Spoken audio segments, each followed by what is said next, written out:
hiền chấm hai làm ngang cal mấy cả công việc trắc lâu lết rồi mà chú bà công chỉ làm ngang cal hay risin kan cal mấy cả tang thut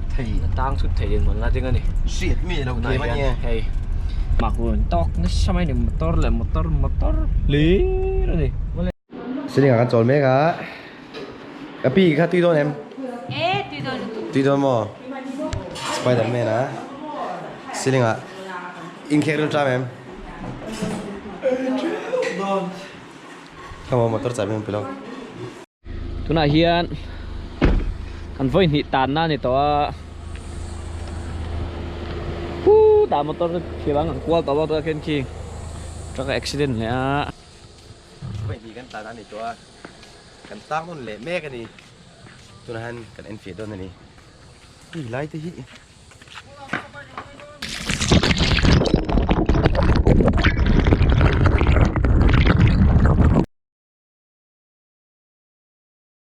tu na hiền hay kan room ania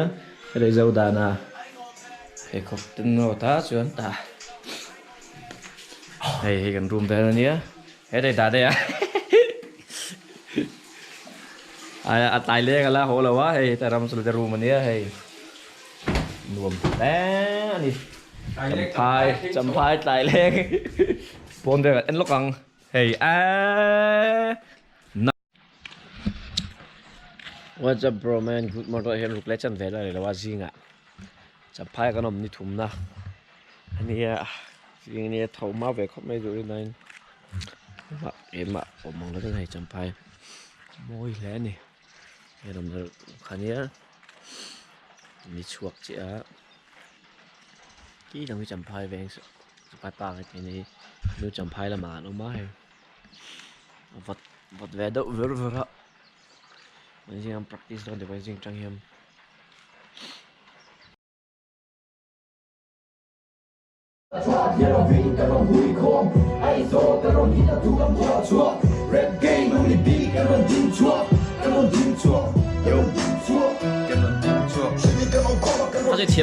bây giờ juan sang ang zar cái này ai tiếng kamu zar này lu chết thì đằng hiền tiếng cả lang lết đẹp à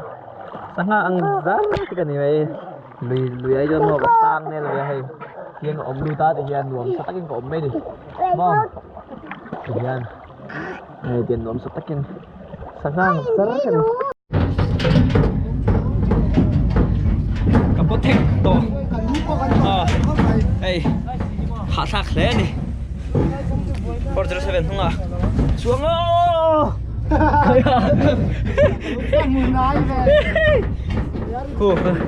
ô ta mong học hàng cao tôi lùi à hey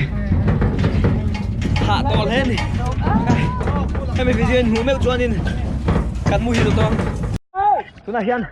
hey rồi đi làm chuyện đấy cả ê thu lúc tục hey các bạn ngâm to đầu tay chân à thu lúc tục à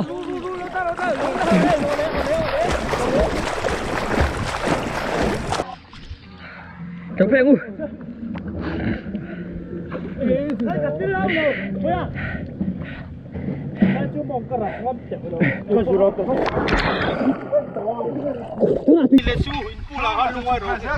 Tahan luoy mấy rồi chị nghe.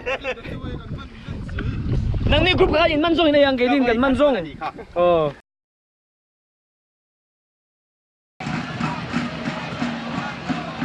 Brandon á kể đâu vào hello.